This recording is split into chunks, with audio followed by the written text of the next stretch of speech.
I was absolutely terrified. I'm not kidding you. And it's not something I take a lot of pride in saying as a career Green Beret, but 4 years ago, just down this river here, when I retired at MacDill Air Force Base after almost 23 years in the Army, the change that I was facing was, it was terrifying. And it was one of those things where there was so much of the unknown out there that I just wasn't sure how to process it. And the reality is, putting my boots up on the wire and retiring after years of service, it jammed me up in a major way. Sure, there were lots of opportunities associated with it, but the fear of that change was terrifying. Guys and gals, this is the first in a series of video blogs around rooftop leadership where I'm going to be talking about mindset.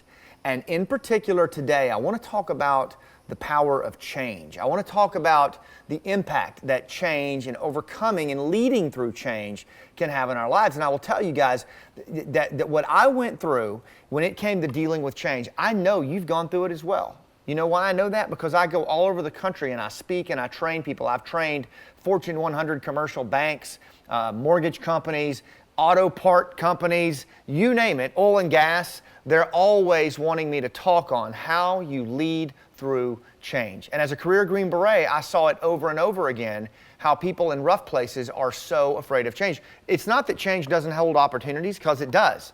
But most people, change jams them up so much that it precludes them or prevents them from living into their dreams. And that's what I want to talk to you about today. Change is scary stuff, but I don't want change to jam you up. And so we're going to analyze it today, and we're going to get real on what it is about change that jams us up and how we overcome it.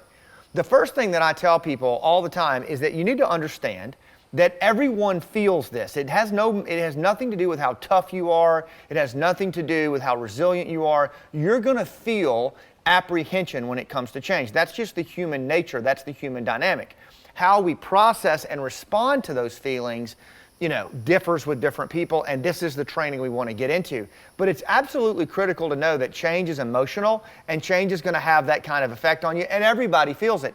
As a leader, we have to remind ourselves that the people who work for us, our children, our families, also, they're going to feel emotional aspects of change that we might not feel, and so we've got to always be mindful of that. One of the things that jams us up, the big challenges about change, is that it is emotional. I actually took a poll a while back, a Facebook poll. I went in and looked at surveys from Entrepreneur Magazine and other places, and I've asked audiences. Here's the top 10. Change jams people up because of a loss of control, a fear of failure, excessive uncertainty that it might, going this way might actually make it worse. It didn't work before. It requires a change of reality. How true is that one? There's a possible loss of faith. Maybe I'm not as competent in the world of this new change. It's going to require more work, right? Maybe it has ripple effects down the line that I can't foresee. Maybe I have resentments against the person who wants to change, or they have resentments against me. Why should I change? That dude screwed me over a year ago. And then finally, it reminds us that time is ticking away. Every time our kids go off to college, right, we're reminded that we're not getting any younger. And these are the top 10 that I found, but there's all kinds of aspects of change. But what you should have noticed in every one of those is there's a deep emotional component to it. So here's what I would tell you. One of the most prolific tips that I have in terms of leading through change is this: meet people where they are. Meet them where they are. I write about this as a chapter, as a game changer in my book, Game Changers, in some of the roughest places on earth where we were dealing with big change in villages where people had been intimidated their whole life. They were war-torn. They didn't want to take action for their own community. Look, we had to meet them where they were. We had to meet them where they were. And that's the same with your employees. That's the same with your associates. That's the same with your kids, with your family members, with your clients. When change happens, we get emotional. We go into a scarcity mindset.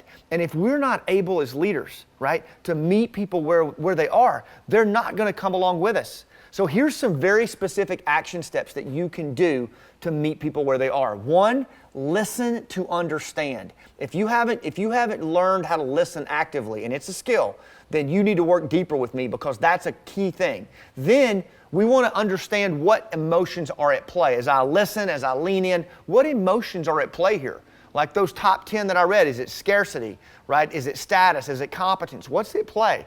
And then I want to get them ready to listen to me about how we're going to move through this change, right? And that's number 3. And the fourth way to do that, or the fourth step, is to talk about the miles that you've run, the scars that you've developed along the way, and help them understand that you know what they're going through, right? That you get where they're at, and then turn that into vision of what's possible. So what you're basically doing is, in the first 3, you're ascertaining what the emotion is. Then you're making sure you're very clear on it. And then by talking about where you've been and where you're going, you're connecting with them. And you're, through an emotional level, you're letting them know that you get where they are and that here's what's possible down the road, right? So listen to understand.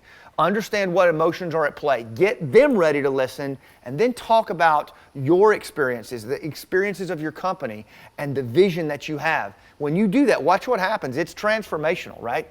If you don't do this, if you just try to jam it on your people from the top down, because I said so, damn it, it doesn't work. Because it's an emotional aspect, and they're going to have a visceral reaction to that. They're going to withdraw from you. They physiologically can't hear a word you say. So you got to meet people where they are. And if you do, they'll follow you to the rooftop. That's the first big step, I would say, in mindset. Now, a little PS here, just a reminder that if you like this kind of stuff and you want to train deeper, we're hitting it all the time. In the fall, we're going to be doing a Spartans Rising event. This is a really cool retreat for men's leadership down in Tampa, Florida, October 27th through the 29th. It's a weekend where we're going to help you as a male leader and your family, your community, your business, find your voice, tell your story, and build a world with a better vision that you have. All right? So thanks for watching this. If you haven't checked out mannup.com, you can go there and get all kinds of cool content as well as information on things that we've got coming up, like the Spartans Rising event. Until next time, I'll see you on the high ground.